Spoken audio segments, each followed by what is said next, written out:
हाल ही में भारत और रूस के बीच रक्षा सहयोग ने एक नया मोड़ लिया है, क्योंकि रूस ने भारत को अपने अत्याधुनिक S-500 Prometheus air defence system की पेशकश की है।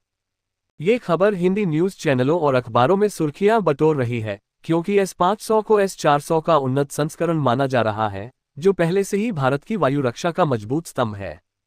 आइए इस खबर को विस्तार से समझते हैं। S-400 ट्रायम्फ, जिसे भारत में सुदर्शन चक्र के नाम से जाना जाता है, ने हाल के भारत-पाकिस्तान तनाव में अपनी ताकत साबित की। ऑपरेशन सिंदूर के दौरान जब पाकिस्तान ने ड्रोन और मिसाइल हमलों की कोशिश की, S-400 ने इन हमलों को नाकाम कर दिया। इस सिस्टम की क्षमता 600 किलोमीटर तक लक्ष्य को ट्रैक करने और 400 किलोमीटर की रेंज में उन्हें नष्ट करने की है। भारत ने 2018 में रूस के साथ $5.43 अरब का सौदा कर 5 S-400 यूनिट्स खरीदी थी, जिनमें से 3 यूनिट्स अब तक डिलीवर हो चुकी हैं।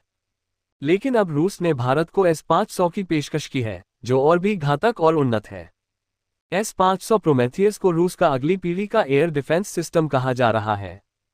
ये सिस्टम न केवल फाइटर जेट, ड्रोन और बैलिस्टिक मिसाइलों को निशाना बना सकता है, बल्कि हाइपरसोनिक मिसाइलों, स्टील्थ विमानों और यहां तक कि निचली कक्षा लियो में मौजूद सैटेलाइट्स को भी नष्ट करने की क्षमता रखता है।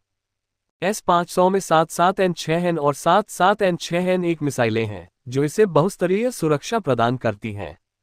ये सिस्टम 200 किलोमीटर की ऊंचाई तक और 7 किलोमीटर सेकंड की रफ्तार से आने वाले खतरों को रोक सकता है।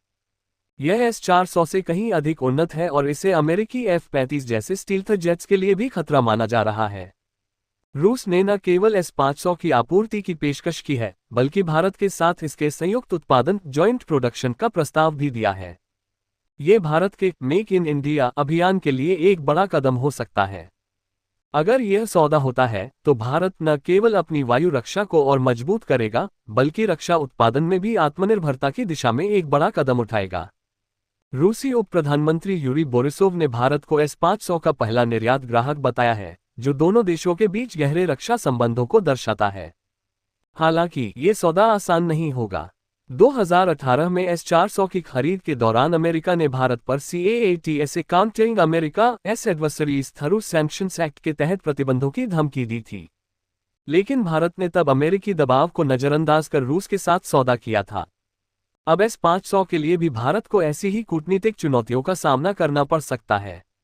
फिर भी रक्षा विशेषज्ञों का मानना है कि S-500 भारत की रक्षा जरूरतों के लिए जरूरी है, क्योंकि आधुनिक युद्ध में हाइपरसोनिक और स्टील्थ तकनीकों का खतरा बढ़ रहा है। निष्कर्ष में, रूस का S-500 सिस्टम भारत की वायु रक्षा को नई ऊंचाइयों पर ले जा सकता है। अगर भारत और रूस इस सौदे को अंतिम रूप देते हैं, तो यह न केवल रक्षा क्षेत्र में एक मील का पत्थर होगा, बल्कि वैश्विक मंच पर भारत की